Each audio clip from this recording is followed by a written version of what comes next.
All right, you know what? Let's start and pray for a live connection in the next 10 minutes.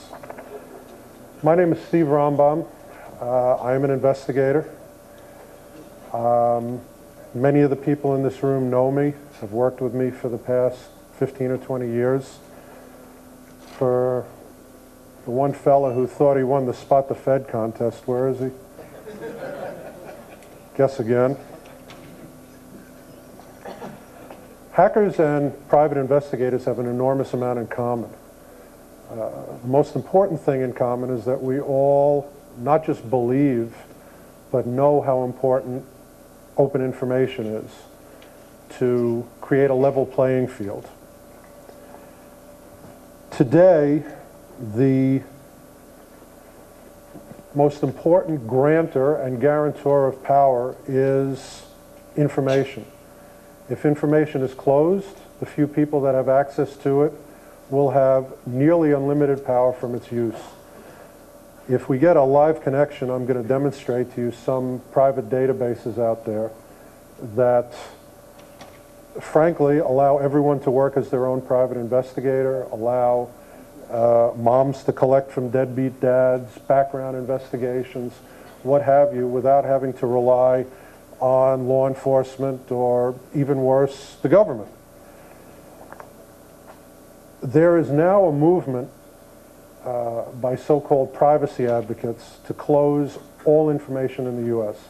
Everything from driving records to vehicle records to property records to corporation ownership to permissible portions of your credit report, typically called credit headers. And the privacy advocates, because their argument sounds great, have been almost universally successful.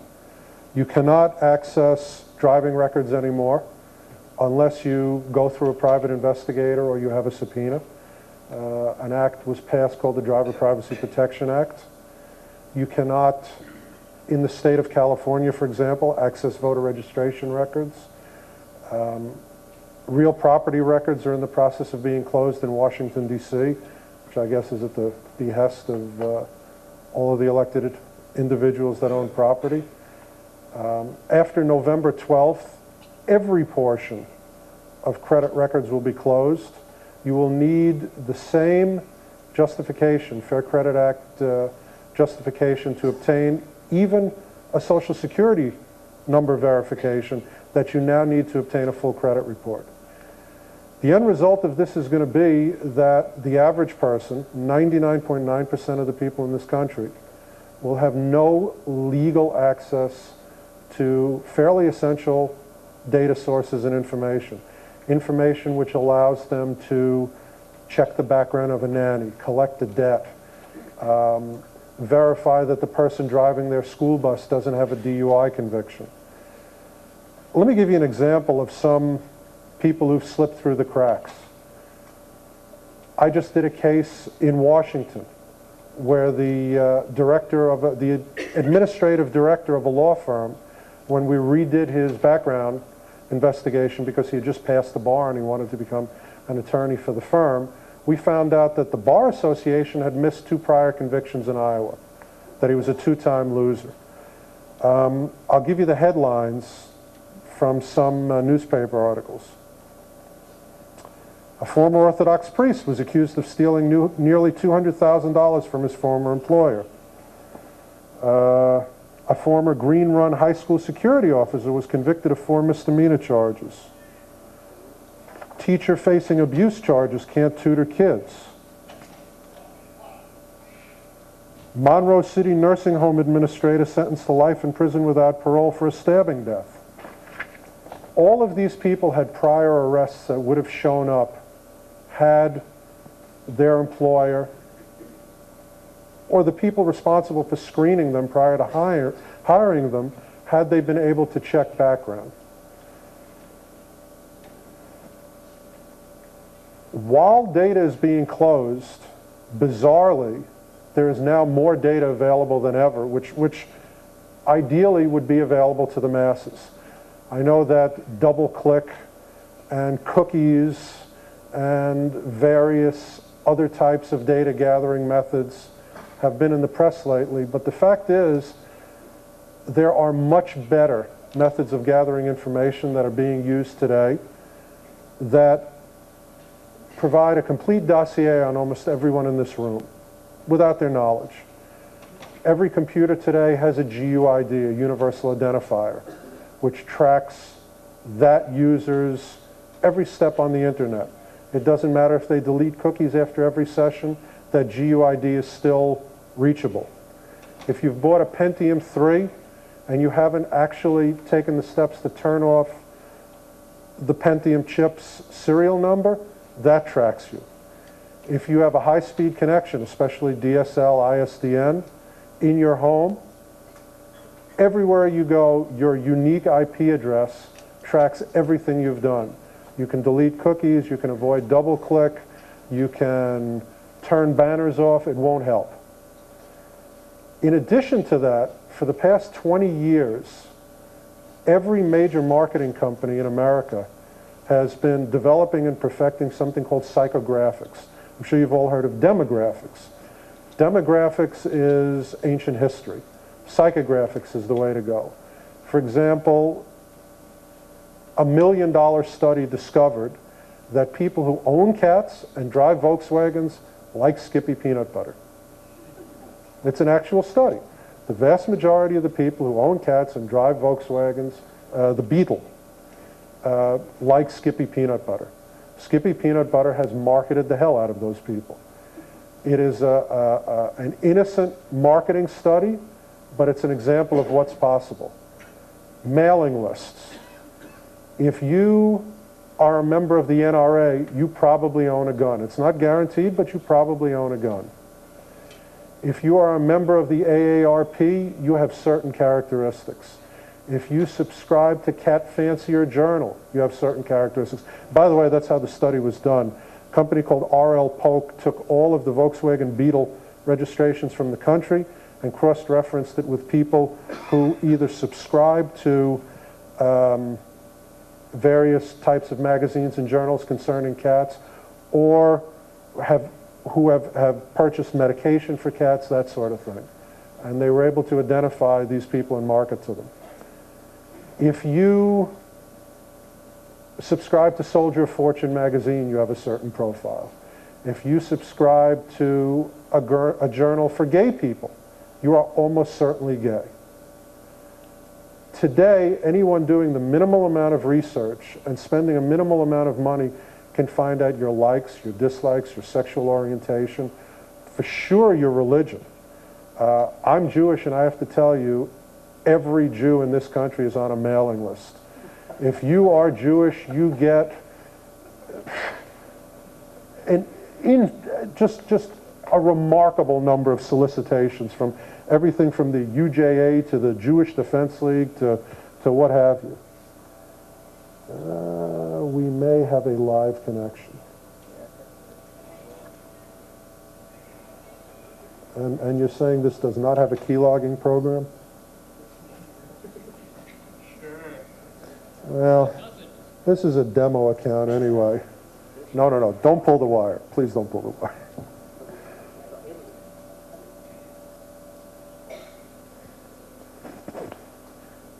Well, yes, and that's as far as we're getting.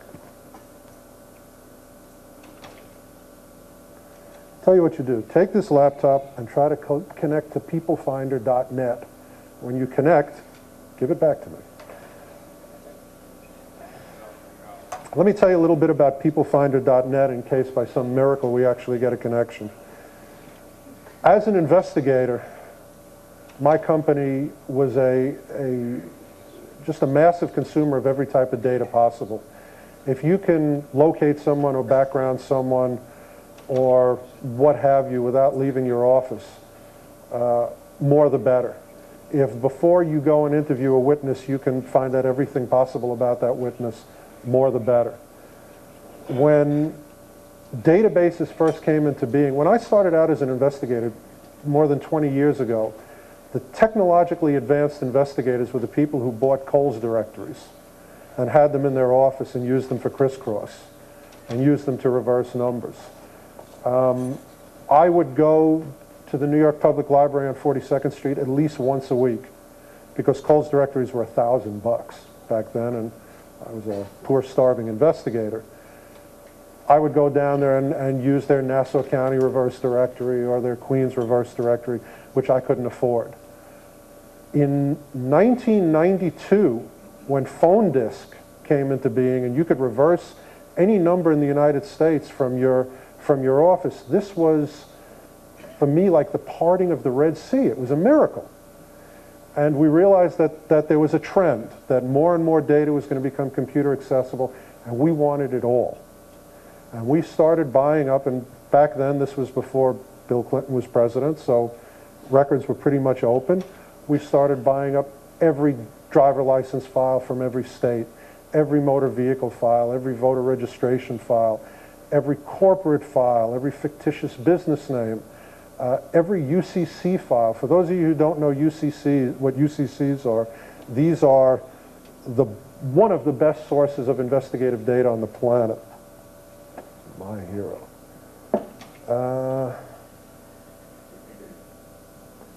Bear with me.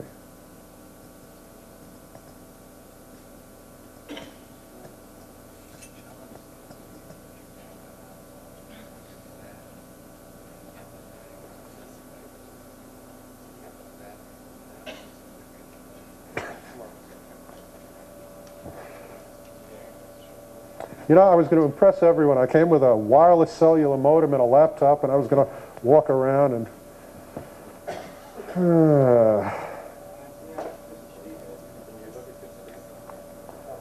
I can't even log in. There's a guy, for those of you who can't see this, there's a guy holding together the phone jack with his thumb while I try to log on. I mean, this is pitiful. Well, if we get this working, let me tell you, today, Diogenes has which is what we named our database, Diogenes, the seeker after truth, has 4.1 billion records. Every single person in this room is in this database. This database is linked to every credit bureau. This database is linked to every corporate record, every property record, every voter registration record, which, if someone can please help me log on, I will demonstrate. Anybody know anything about computers? It's my straight man over there. I see all sorts of tools coming over here. Okay. Hopefully in about 1 second I'm going to demonstrate this. Today, without leaving my office, I can find out where you live, where you work, who you live with, who you work with, more likely than not your level of education, if not the school you attended, what you majored in. There are massive mailing lists for that sort of thing. And by the way, those of you that are starting college or in college now, do not reply to those credit card solicitations. Do not reply to those free student rate subscriptions, because we'll own you once you do. We will have everything on you, and we will track you forever. Today, sadly, something even I don't agree with, and I think all information should be gathered and be available. Thanks to the net and kid websites and that sort of thing, people are now being tracked from the age of as young as they can type, 7 or 8 or 9 or 10. By the time they actually turn 18 and start using their social security number, which they now have to apply for at birth, instead of when they applied for a job, by the time they turn 18, we'll know everything about them. For those of you that have logged on to Amazon after you've deleted your cookies and they still tell you, well, based on your last logins, we know that you're interested in Chinese cooking and murder mysteries, it's because they keep massive data files of you. They don't need to check a cookie.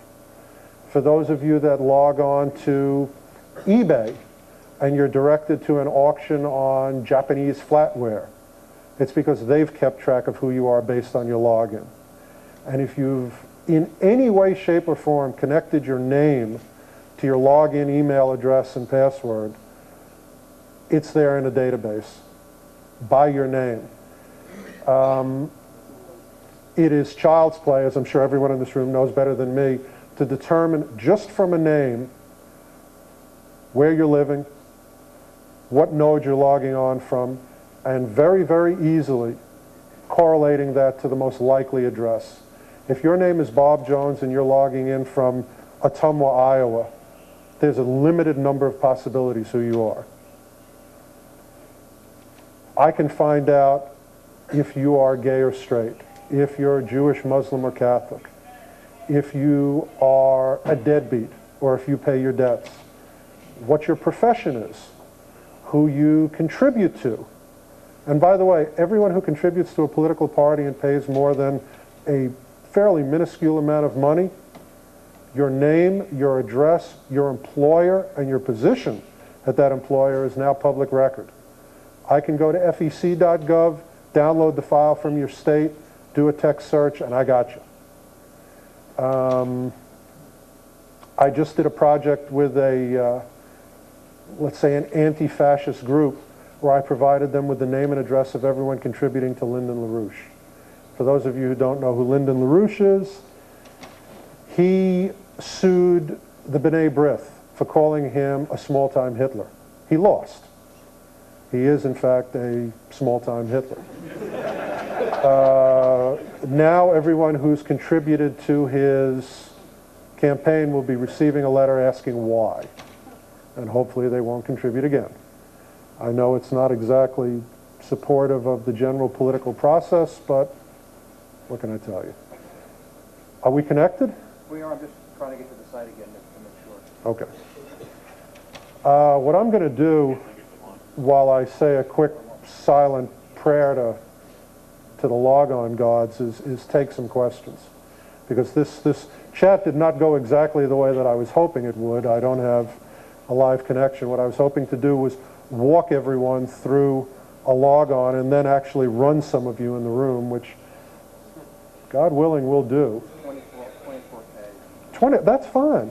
There's no graphics on the website. If I can do one search, that's fine.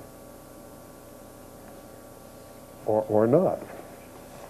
Questions? Front row, and I'll work my way back. You want to find somebody, you got a name. What do you start? Phone book. No joke. No joke. Phone book. Let me tell you, I did... What's the question? Please repeat a question. Oh, okay. The question is, if you have only a name and you want to find someone, where do you start? And the answer is the phone book. The vast majority of the people that you're looking for, believe it or not, are going to be in the phone book. I did a war crimes investigation up in Canada. We found 161 war criminals, over half of them in the phone book. Of course, we looked under war criminal common Nazi, but no. Bad joke.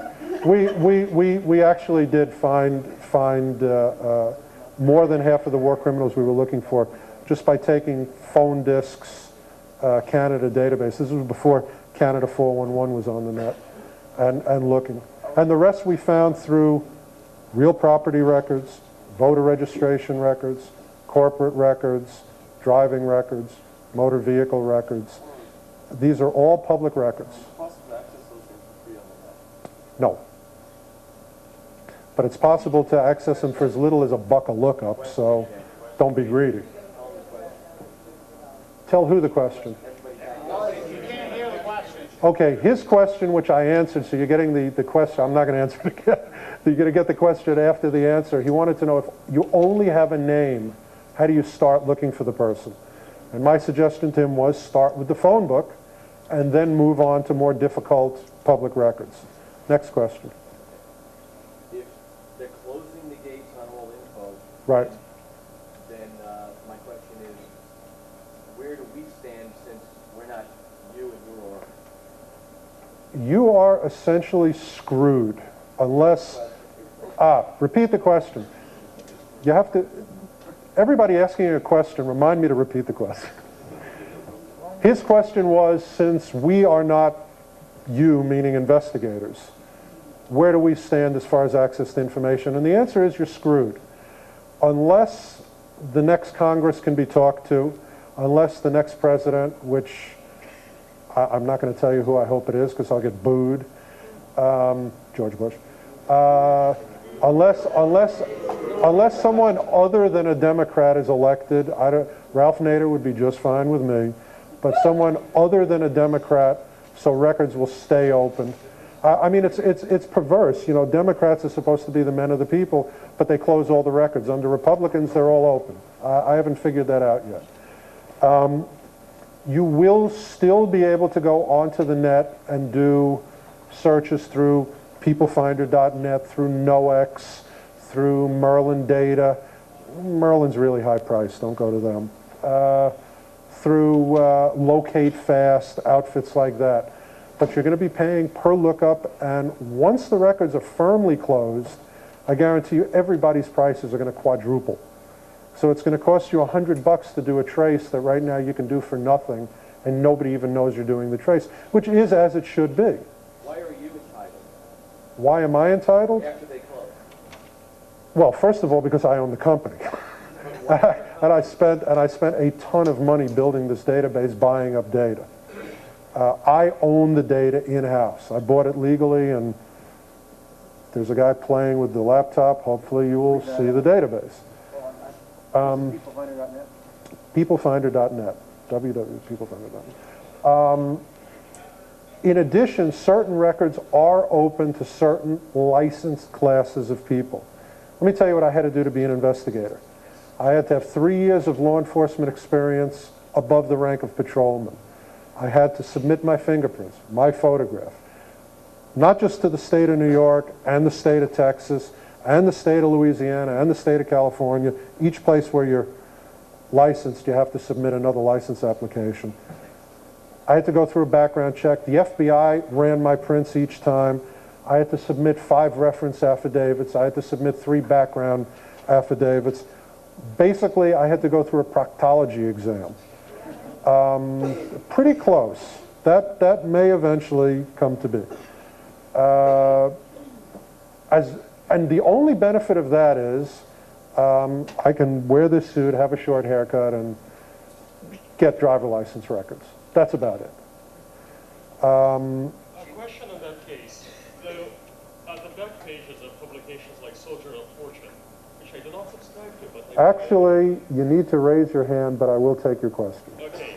At the back pages, they have advertisements for something like for a. Yes, I actually subscribe to Soldier of Fortune. Okay, well, you're in the database. I'm not. But just to read the articles. Yeah. They have advertisements Yes. for private investigation courses. Yes. It would something like Useless and a scam. Okay. There's a guy, in fact, right now by the name of John Grogan who's being investigated in the state of California, I'm told, as a result of that. That does not give you the slightest iota of qualification for licensing, at least not in the state of New York or Texas or Florida or California or any place that I know about. You have to have actual, honest-to-God, prior investigative experience. It's a scam. And by the way, you don't learn any. Frankly, the most mediocre hacker could go in there and teach a better course. So don't waste your money. Ma'am. Yes, thank you. Question.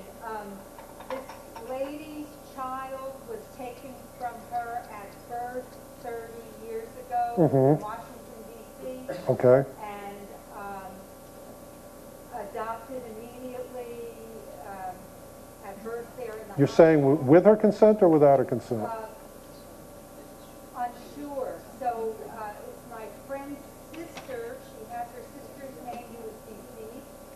And In other words, how do we find this person, yeah, we right? know that the child This is a really good question because it leads into a whole discussion about not only how massive data is available now, but how it's cross-referenced in ways never dreamed of. There is a rule of databases. Data always gets used for all kinds of purposes it was never intended to be used for. We have records in our system now that can be searched, and not just us, all the credit bureaus, all of the bigger companies. Okay, once you connect to peoplefinder.net, what you're going to do is disconnect that, so the whole room doesn't see my login. Nothing personal, guys.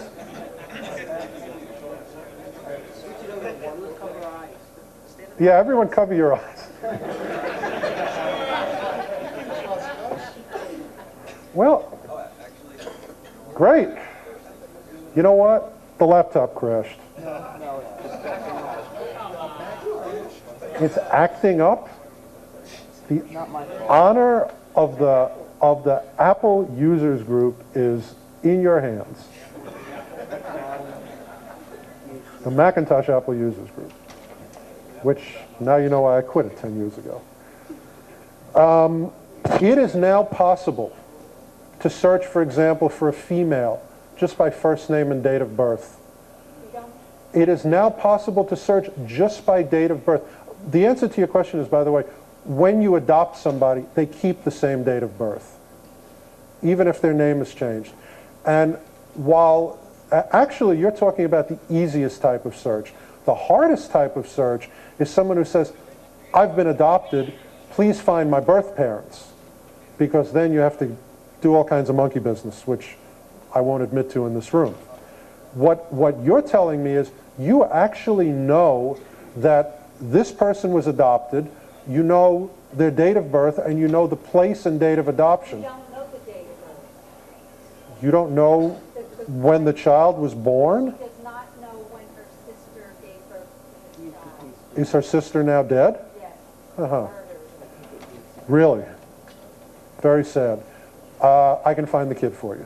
And let me tell you, without trying to be the man from behind the curtain in Oz, let me tell you exactly how I would do it. I would send you, ideally, so I wouldn't have to charge you, down to the courthouse to search all the adoptions within a 3 or 4 month period. The adoption records of who did the adoption are open. Who gave birth is what's closed. But since you're only trying to find the person, you get the name of the person, you get the date of birth of the person. I can run that name and date of birth nationwide. In 45 seconds, I'll have the person's address for you. You couldn't do that 5 years ago or 10 years ago. You couldn't do it 5 years ago. Now, the average investigator who calls you up and says, you know, this was a really hard case. I found this person all the way out in Milwaukee. You go, oh my God, this is incredible. This $5,000 bill he's presenting me is unbelievably reasonable. What he did is he looked in the book of public record researchers, called up somebody in the local courthouse, sent him down there.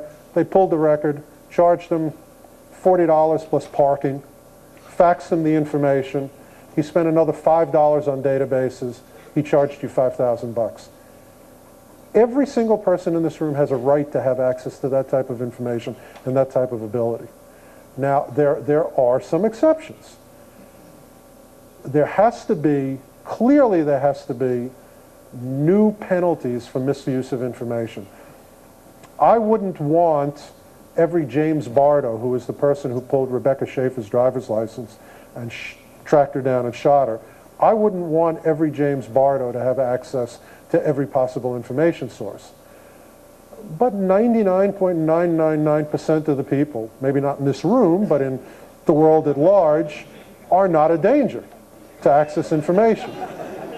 I know that was a longer answer than you wanted. Come and talk to me afterwards. I'll give you my card. You do the hard work. I'll run it through my database for nothing. You. You seem quite convinced that you can dredge up all this information based on a name. Yes. I guarantee you that if you do that, you'll get many people. The name is not a unique identifier. I often receive bills for student loans that I allegedly... Yeah, and you claim they're not yours, huh? Right. They're not.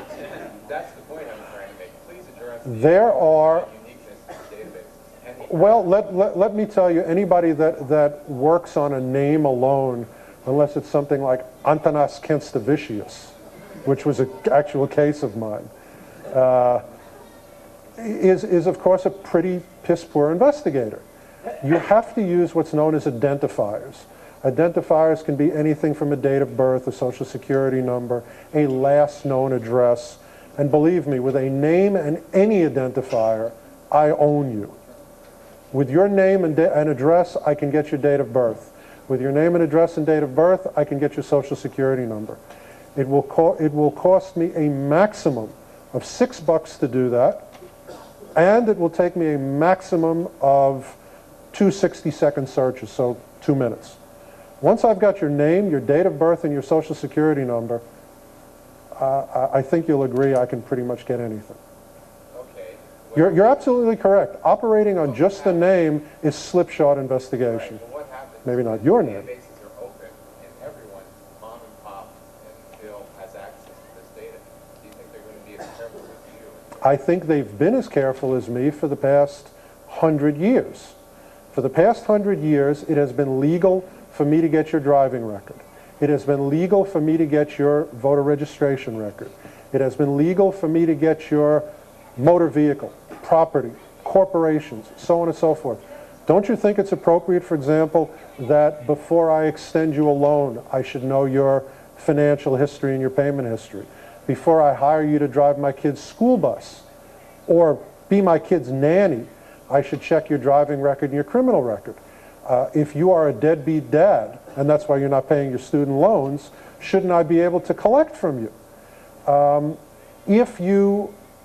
I do a lot of investigation of what's called sophisticated financial frauds.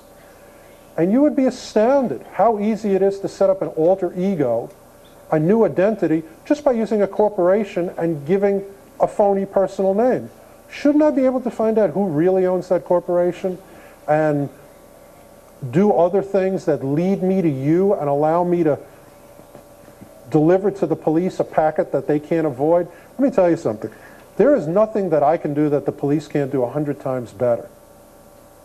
The problem is the police aren't interested in most things that you and I would consider significant. I'm doing a case for a woman right now. I won't give you her last name. Her first name is Rita. Rita's husband was a psychiatrist. They lived in a beautiful Park Avenue apartment. Multi-millionaires. He was on the side, he was let's say a talent agent for a big rock group. One day he embezzled $15 million from the rock group and off he went to The Hague. Rita's now living in a homeless shelter. Her kids are scattered with relatives. She has no way to track this guy down. By using databases, I was able to track the guy down. By going on Martindale Hubble, I was able to find her a lawyer in France, which is where he's living now. The judgment against him, which is entered in the US, which is useless here, will be entered in France. And using just public record databases, we're going to be able to collect the debt. We will also be able to tell the Marshal Service where this guy is and goose them along into arresting him. Most things that you consider important, the police don't consider important. Someone scammed you out of $15,000, that's your problem. We got murders to worry about. Your nanny may have molested your kid. Well, you know what? We've got honest-to-God rapes and you've only got a maybe, and so on and so forth. You need to be able to access information yourself. You need to be able to find out what you need to know to be safe, to be happy, to protect your interests.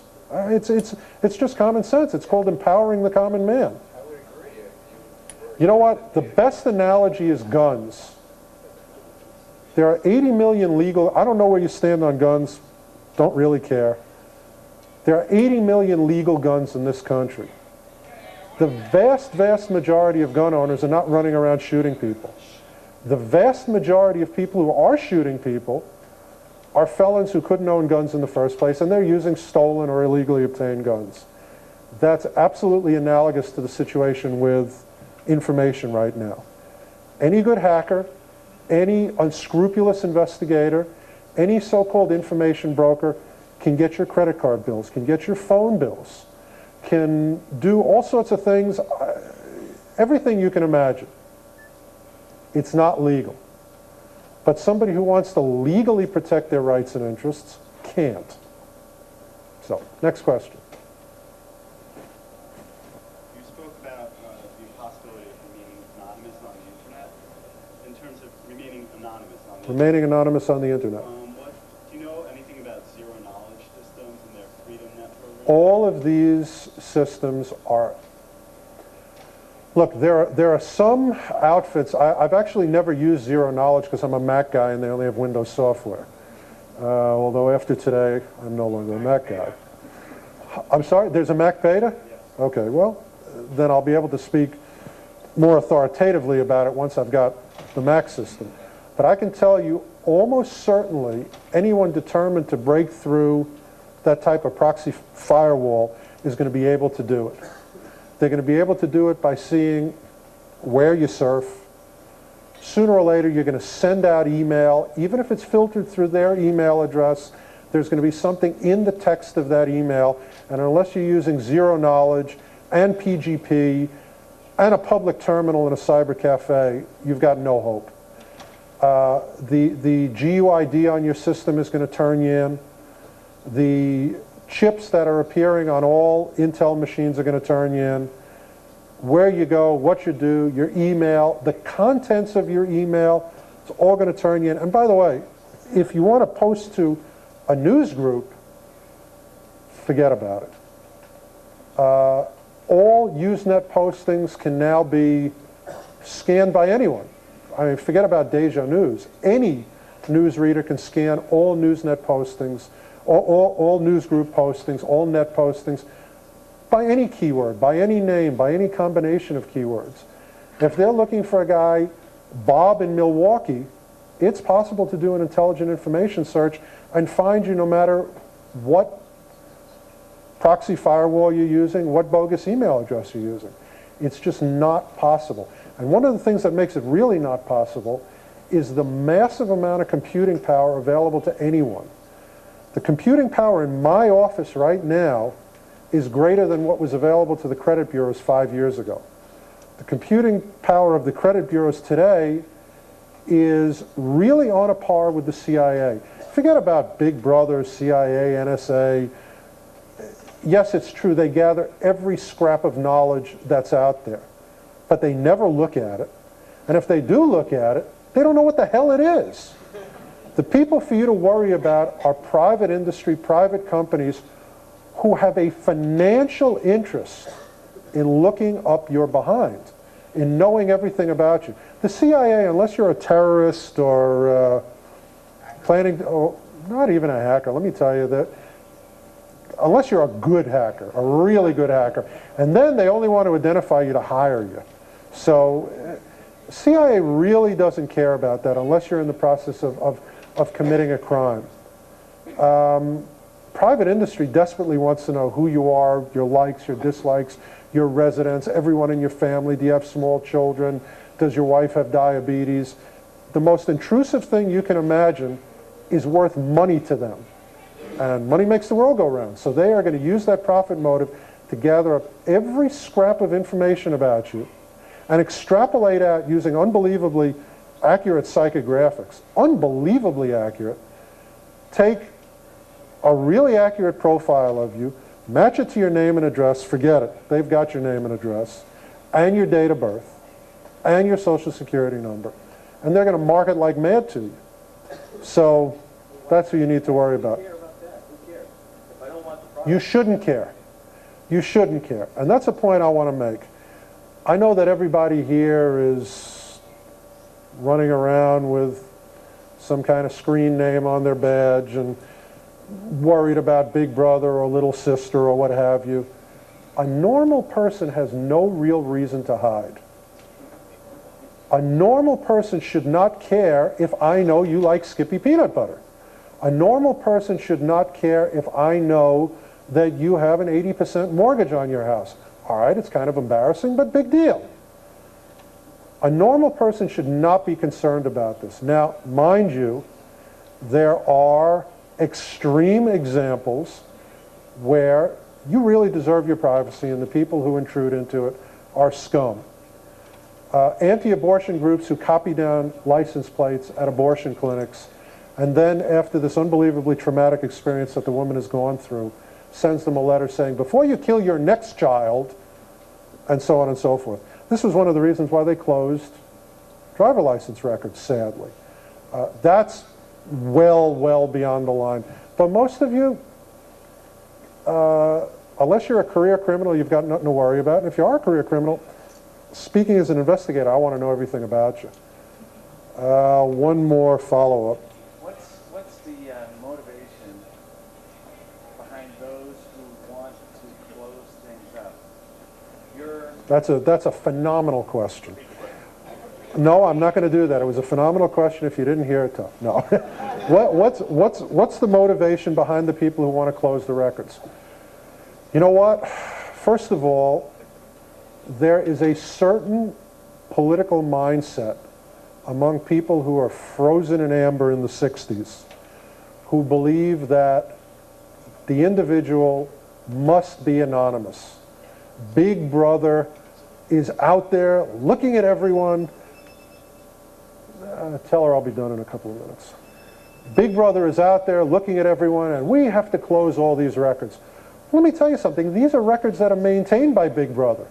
So all you're doing is hurting the private citizen and disempowering the private citizen. There's that type of person. Then there are people who, honest to God, have something to hide. And they've got a hideously selfish motive. Bless you, my son. All right. Let's see. What's that hideous, selfish motive? They want to hide negative things about themselves. I just got to see if this logs on, and I will finish answering the question. Please work. Wait.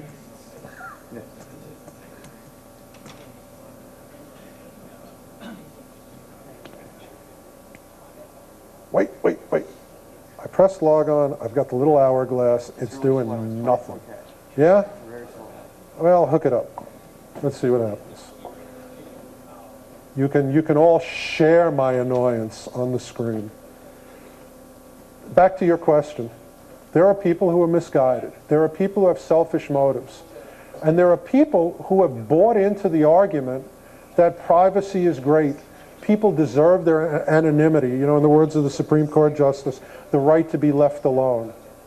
It's bull. It's absolute bull. When you close these records, the only people that you're denying access to are you. Government will still have complete access, believe me.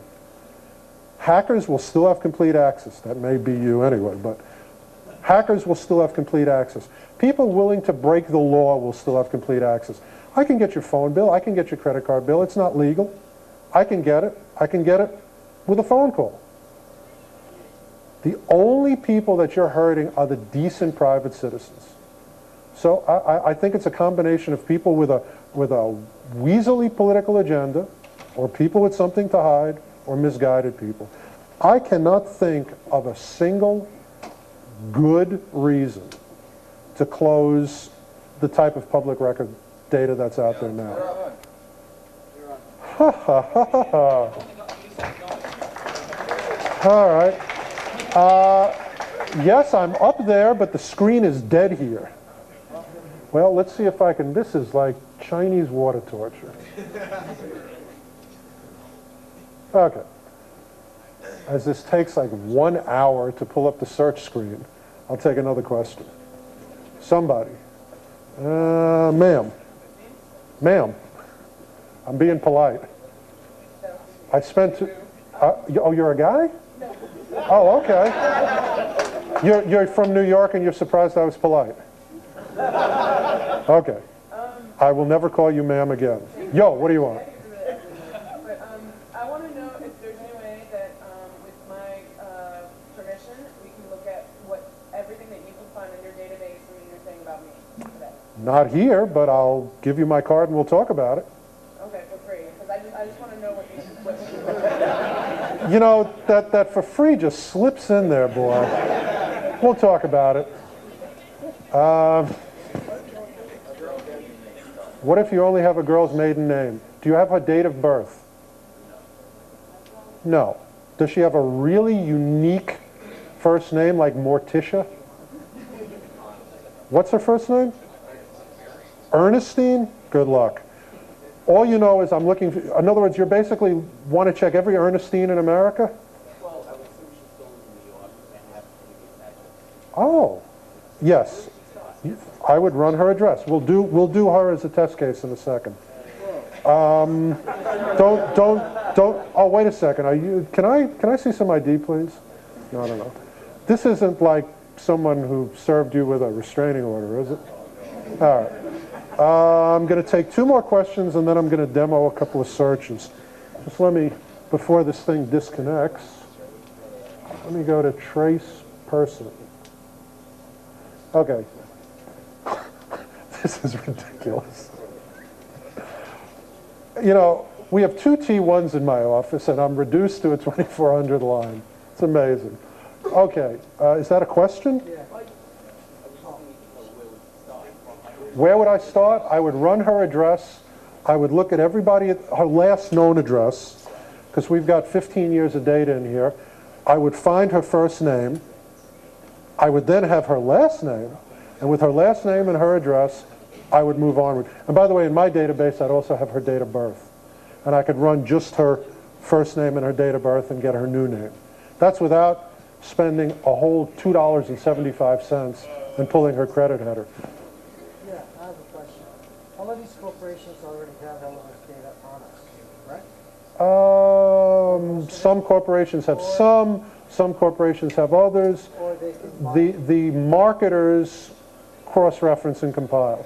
So why, with the governments, or the Democrats in this country, Where are you from? Canada, 161 war criminals I found in Canada. you're lucky that's all you found. Yep. Anyways, back to the point.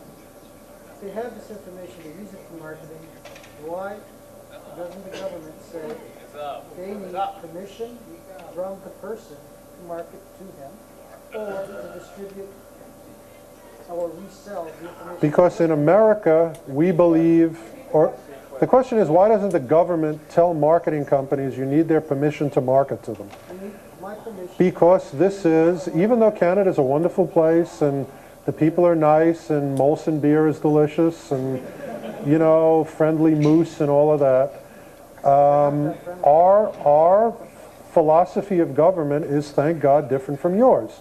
You have a privacy commissioner up there. You just trust too damn much to the government. Well, we're closet socialists. Well, that's right. And you can see what that did to your healthcare system.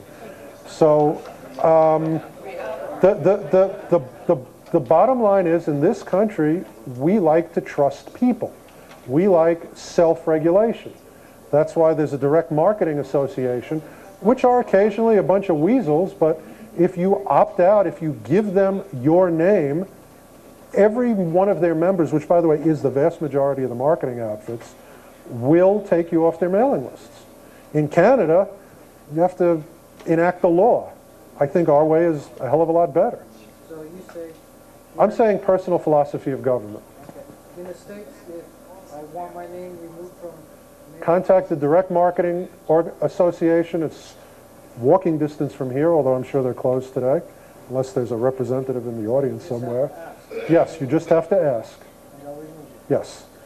What I do on the few cases when that doesn't work is I take that prepaid envelope, which they have to pay for, and I put a little note in there, take me off your list or I'm going to keep sending back these envelopes, and believe me, I never get another one.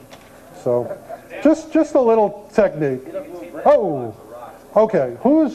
Before this thing crashes, who's looking for someone? Why not? Why not? I'm a Republican.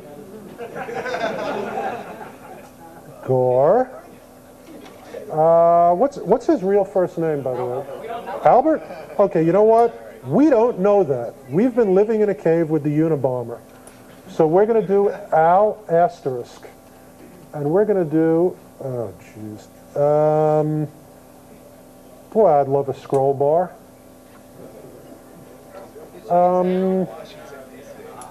Okay, here's what I need to do. I need to get down to the bottom and press the submit button.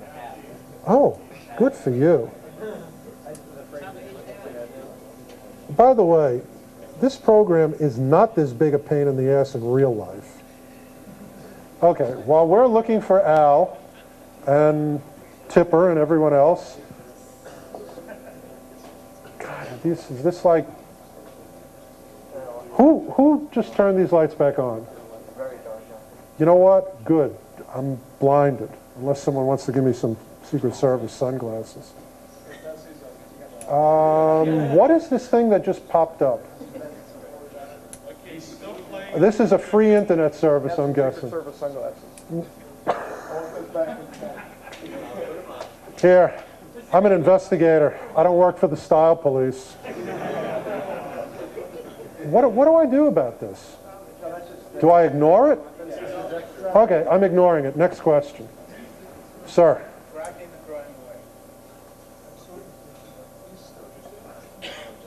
Oh, it's you, the troublemaker at the projector. Yeah, it's just a projector. Don't worry about it. Okay, your question is? How can we protect ourselves against getting into medical records databases? And Okay, medical records are an exception to every single thing I've said here today. First of all, let me tell you, there's an outfit up in Massachusetts called the MIB, not Men in Black. It's Medical Information Bureau. They are the repository of every hemorrhoid you ever had and got treated. They know every jot and tittle of your medical history. What does it say? All right, well, whoever's over at the projector, don't hit those little arrow keys. All right, hold on. Let's try submit again.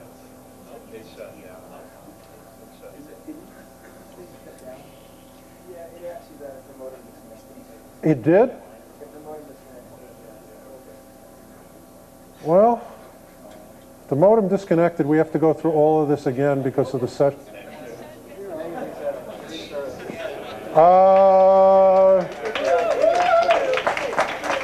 You know what? We'll make one more attempt. Who was monkeying with this?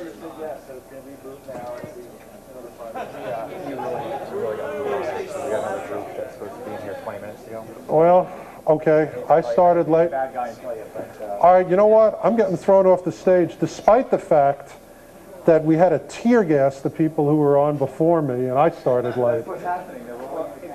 You know what? I'm going to take, before this guy kicks my ass, I'm going to take 3 more questions, and then I will go over somewhere on the side and run searches for people. Can you finish on MIB? Yes, MIB, Medical Information Bureau. They are essentially the Medical Records Credit Bureau, for lack of a better way to put it. They are the repository of a ton of information about you.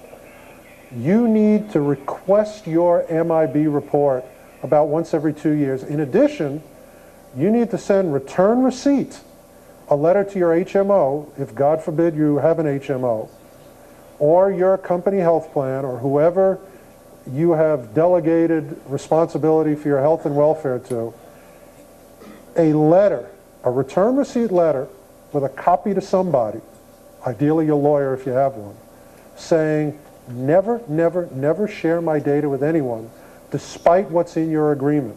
If you share data with anyone, I will sue your butt off.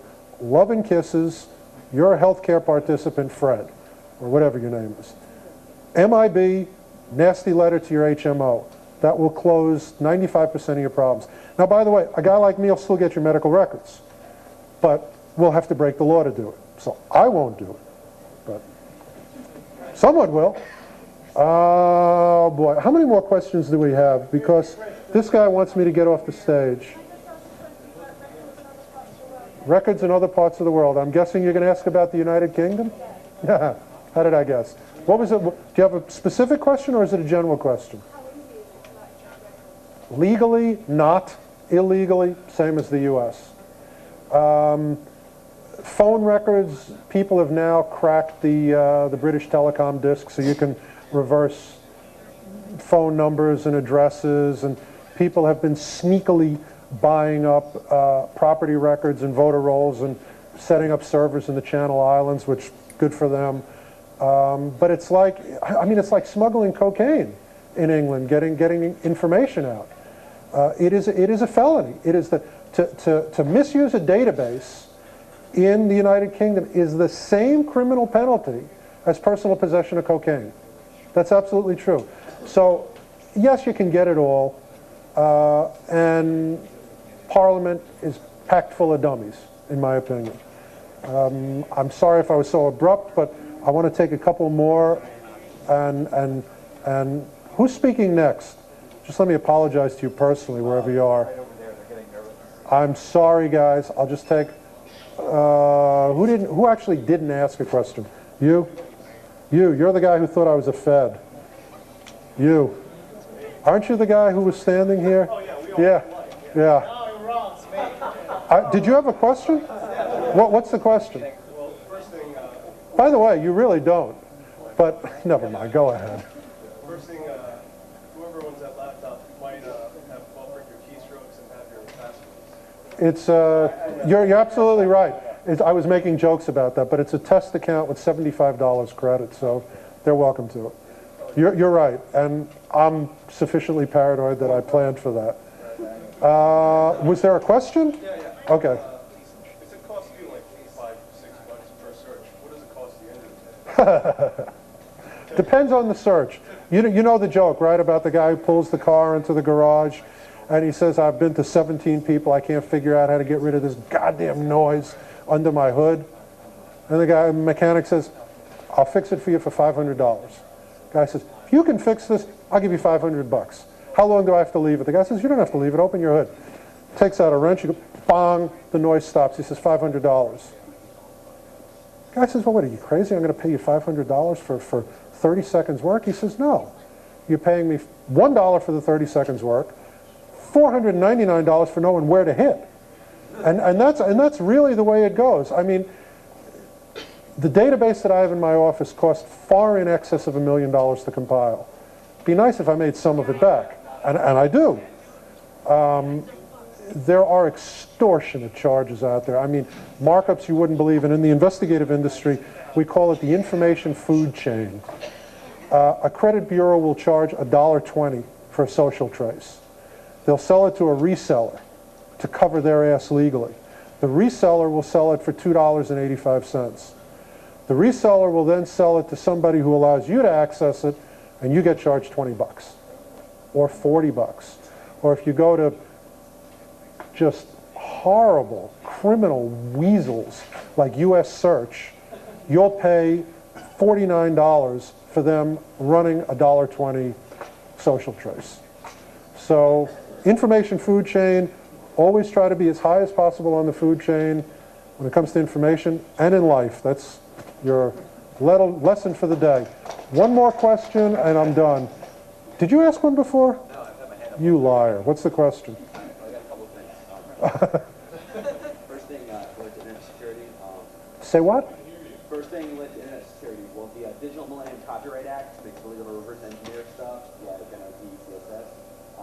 So taking the UID off the opinion food processors does violate the work's law. No, it doesn't. It does. No, it doesn't. It does violate the law because you're reverse engineering something that. The first person that says you must turn on your GUID to access this website, and the innocent person goes, okay. Word of law. Are they going to enforce that? Probably. No. First of all, GUID is not reverse engineering anything. It was designed to generate a GUID. The Pentium first of all, GUID is not the chip. You're talking about two different things. GUID is what's embedded in a lot of software programs that gives a unique identifier to every document you generate and so on and so forth.